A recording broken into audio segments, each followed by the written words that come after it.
बरोबर. नमस्कार सर्वांना. आज माननीय खासदार वडकुते साहेब यांची राज्यसभेवर निवड झाली. त्याचबरोबर माननीय आमदार माननीय डॉक्टर प्रज्ञाताई सातव मॅडम यांची विधान परिषदेवर निवड झाली.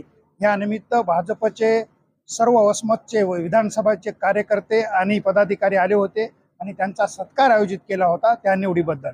आणि याच्यामध्ये मेन आयोजक माननीय आमच्या जिल्हाध्यक्षा महिला जिल्हाध्यक्षा तांबाळे मॅडम होत्या. तर कार्यक्रम एकदम सुंदर झालेला आहे. त्याचबरोबर जेवणाचाही कार्यक्रम, धोंडे जेवणाचाही कार्यक्रम सुंदर झालेला आहे. या मागचा एकच उद्देश होता की सत्कार करण्यामागे की त्यांना इथल्या वसमतच्या जे आमचे प्रॉब्लेम आहेत त्यांना सांगायचे होते आणि आम्हाला पक्षश्रेष्ठीचंही आभार मानायचं होतं की त्यांनी योग्य न्याय दिलेला आहे. भारतीय जनता पार्टी असा एकच पक्ष आहे की तो जनसामान्याचे जे कामं करतात, पक्षाचे जे कामं करतात त्यांना ते न्याय देतात. आणि आज आपण बघितलं असं की याच तत्वामुळे भारतीय जनता पार्टी प्रत्येक कार्यकर्त्यामध्ये राष्ट्रीय भावना निर्माण करतो. आणि हे एकच मुद्दा घेऊन आपण बघितलं असेल तर पूर्ण राज्यामध्ये, पूर्ण भारतातील सर्व राज्यामध्ये भारतीय जनता पार्टीचं सरकार येत आहे. परवाच आपण पश्चिम बंगालची निवडणूक जिंकलेली आहे, जे की जनसंघाचे आमचे स्वर्गीय श्यामाप्रसाद मुखर्जी होते. आणि खऱ्या अर्थानं आता भाजप हा पूर्ण देशामध्ये झालेला आहे. त्याचं एकच कारण आहे की स्वर्गीय आमचे अटलजी नेते होते, त्यांनी एकदा सांगितलं होतं संसदेमध्ये की बाबा तुम्ही भाजपचा विरोध करा, परंतु तुम्ही जर प्रभू रामचंद्राचा विरोध केला तर तुमचा पक्ष अस्तित्वात राहणार नाही. आणि हेच धोरण घेऊन, हे भाजपचं धोरण घेऊन जे की जनमानसाचं काम करणे, विकासाचं काम करणे, आणि यामुळे पूर्ण देशामध्ये भारतीय जनता पार्टी येत आहे. प्रत्येक पक्षामधून इथे इन्कमिंग लोकांचं वाढत आहे. त्याचं एकच कारण आहे की भारतीय जनता पार्टी जनसामान्याचा विकास करण्यासाठी एकजूट झालेला आहे. यामध्ये आमचे सर्व नेते आले होते. घुगे साहेब आले होते, जिल्हाध्यक्ष माननीय मुटकुळे साहेब उपस्थित होते. त्याचबरोबर आमचे नवीन जे एंट्री झालेली आहे आपले आतिशजी दांडेगावकर साहेब होते. हे सर्वांनी मिळून हा कार्यक्रम यशस्वी केलेला आहे. यामध्ये सगळ्यात महत्त्वाचं म्हणजे आयोजक आमच्या महिला जिल्हा अध्यक्षा तांबाळे मॅडमनी कार्यक्रम खूप चांगला घेतलेला आहे.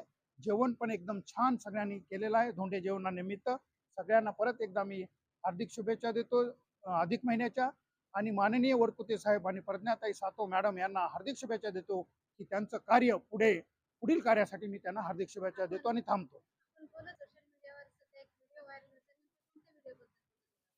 त्याच्यामुळेच ते गुपित ठेवलेलं आहे. तुम्ही एकदा बघा ना युट्यूब, म्हणजे ते हिंगोली जिल्हा तुम्हाला लक्षात येते. ते हिंगोली जिल्ह्याचं जे असू शकतं म्हणून हिंगोली जिल्ह्याकडे पूर्ण देशाचं लक्ष आहे.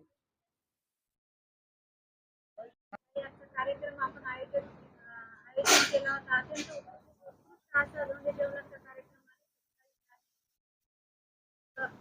काय उद्देश होता? हिंगोली जिल्ह्याला आतापर्यंत भारतीय जनता पार्टीचा खासदार मिळालेला नव्हता. भारतीय जनता पार्टीच्या वतीनं रामरावजी वडकुते साहेबाला खासदार म्हणून आपल्याला ह्या हिंगोली जिल्ह्यामध्ये बघायला मिळालं. त्याचबरोबर प्रज्ञाताई सातवला एक भगिनीला पुन्हा एकदा आमदारकीची संधी दिली पक्षाने. म्हणून म्हणलं आपल्या जिल्ह्याला 2 पदं आल्यानंतर आपण आपल्या वसमत विधानसभेच्या वतीनं आपण सत्कार करणं कर्मपात्र आहे. आणि योगायोग आहे, अधिक महिना आहे आणि सत्कार आहे. दोघांची जोड घालून आम्ही काय केलं, ह्या दिवशी धोंडे जेवणाचा कार्यक्रम प्लस सत्काराचा कार्यक्रम ह्या ठिकाणी ठेवला. सत्काराच्या माध्यमातून एक तर त्यांचा सत्कार होत आहे, आपल्या वसमत विधानसभेचा काय लेखाजोखा आहे, कशा पद्धतीच्या अडचणी आहेत, कार्यकर्ता कशा पद्धतीने पळला जात आहे हे पण कुठं तर त्यांच्या समोर आपण मांडणं गरजेचं आहे. कसं आहे, कुठलंही काम करत असताना गॉडफादर असतो आणि आपण आपल्या अडचणी एखाद्या गॉडफादरच्या समोर ठेवणं गरजेचं आहे. याचं सगळ्याच औचित्य साधून आम्ही अधिक महिन्यामध्ये हा वेगळा कार्यक्रम घेतला. भारतीय संस्कृती जपण्याचा काय उद्देश आहे अधिक महिन्यामध्ये असं म्हणतात. आता ते पत्रकार लोकांनी समजून घ्यायचं काय उद्देश आहे ते.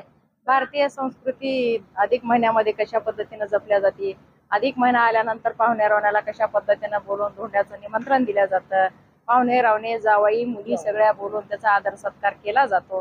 ही एक भारतीय संस्कृतीच आहे ना. आपण बोलत असताना तुमच्या काय काय मागण्या आहेत तुमच्या? कसं आहे, आपल्याला सर्वांना माहित आहे, आपण पत्रकार आहेत जाणून आहे.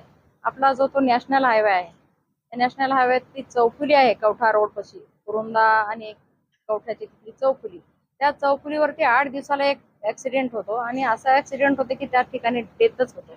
त्या ठिकाणी एक उड्डाणपूल करणं गरजेचं आहे. पूल केलं तर उड्डाणपुलावरून ते हायवेवरचे हे जातील वाहन, आणि जे काही आता कुरुंदा मार्गे तिकडे कुरुंद्याला जाणारे लोक आहेत ते उड्डाणपुलाच्या खालून जातील. त्या ठिकाणी एक पूल केलं तर आपल्याला त्या ठिकाणचे अपघात टाळता येतील. अशा पद्धतीची मागणी आमचे आता नव्याने झालेले खासदार साहेब आहेत, म्हणून त्यांच्याकडे आम्ही ती मागणी केली.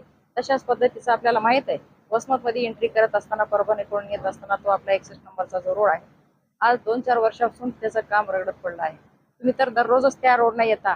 दादऱ्याच्या खालून वर यायचं म्हणलं तर आता पाणी पडल्यानंतर गाड्या स्लिप होतात, लोक पडतात. हे काम कशा पद्धतीनं थांबलंय, कशामुळे थांबलंय, त्याचा सखोल अभ्यास खासदार साहेबांना करावा आणि ते काम मार्गी लावावं, अशा पद्धतीची मागणी आम्ही खासदार साहेबांकडे केली. सध्या SIR म्हणून होत आहे, काय सांगाल? SRIचं काम तर फार मोठ्या प्रमाणात अख्ख्या महाराष्ट्रातच चालू आहे, अख्ख्या देशात चालू आहे. SRIच्या माध्यमातून बोगस मतदान बाहेर म्हणजे डबल मतदान त्याची चाळणी करून ते मतदारावरचे आपण नियंत्रण ठेवून जे काही बोगस आणि डबल आहे त्याची चाळणी करून ते वगळल्या जातील, आणि जे काही खरेच मतदार यादीमध्ये वोटर्स आहेत अशा वोटर्सला त्या मतदार यादीमध्ये ठेवल्यानंतर भविष्यामध्ये त्याचा फायदा प्रत्येक निवडणुकीमध्ये प्रत्येकाला मिळणार आहे. म्हणून SRIचं काम आम्ही प्रत्येक वाड्यात, तांड्यात, खेड्यापाड्यात जाऊन बूथवरती बसून करण्याचं काम जोरात चालू केलं.